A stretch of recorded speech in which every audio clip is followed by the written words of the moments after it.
ఒక minimum amount. నెలకి 10,000 రూపాయల లోపు జీతం అంటే ఆదాయం అంటే బ్యాంక్ అకౌంట్ల పరంగా అయితే ఏ పేదోడికి రాదు.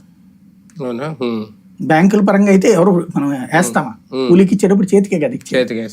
వాళ్ళ దాంట్లో ప్రాబ్లం లేదు, వాళ్ళందరికి వచ్చేస్తుంది. కానీ దాదాపు 60-70 లక్షల మందికి పోతుంది.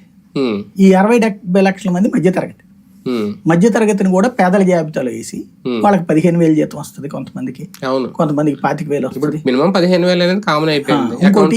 భార్య కూడా జాబ్ చేస్తుంటే ఆవిడకు 10-15,000 వస్తుంది. ఇప్పుడు ఆధార్లో ఎవరిది లింక్అప్ చేస్తారు? ఇప్పుడు ప్రతి బ్యాంక్ అకౌంట్ కి ఆధార్ లింక్ అయ్యే ఉంటది ఖచ్చితంగా. నేను అనేది ఎవరు అప్లై చేయాలి? భార్య అప్లై చేయాలా, భర్త అప్లై చేయాలా? ఇద్దరిది కలిపి ఆధార్ అన్నారు అనుకోండి, ఫర్ ఎగ్జాంపుల్ వాళ్ళ అకౌంట్ లో ఒక 4 లక్షలు ఉంది, వాళ్ళు అనర్హులు అవుతారా?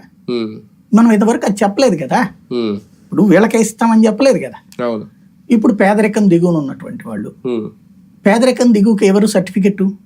బ్యాంక్ అకౌంటా, వైట్ రేషన్ కార్డా? యాజ్ పర్ నామ్స్ అయితే white ration card. White ration card ప్రకారం అయితే కనుక 1,47 లక్షల మందికి ఇచ్చేయాలి. కానీ నిజంగా వాళ్ళందరూ పేదలా? కాదు. అపార్ట్మెంట్లు, ఫ్లాట్లు ఉన్నోళ్ళు, సొంత ఇళ్ళు ఉన్నోళ్ళు, పొలాలు ఉన్నోళ్ళు, వీళ్ళందరూ కూడా. అంతే కదా. జగన్ అక్కడ అర్హత అనర్హత అని చూడకుండా అప్లై చేసిన వాళ్ళకి అందరికి ఇచ్చారు. 100కి 99.9 మందికి వచ్చినాయి. 0.01% మందికి ఈ మధ్యలో కరెంటు బిల్లు 300 యూనిట్లు తీసారా నేను, వాటికి తీస్తేనే రచ్చరచ్చ చేసాం కదా మనం.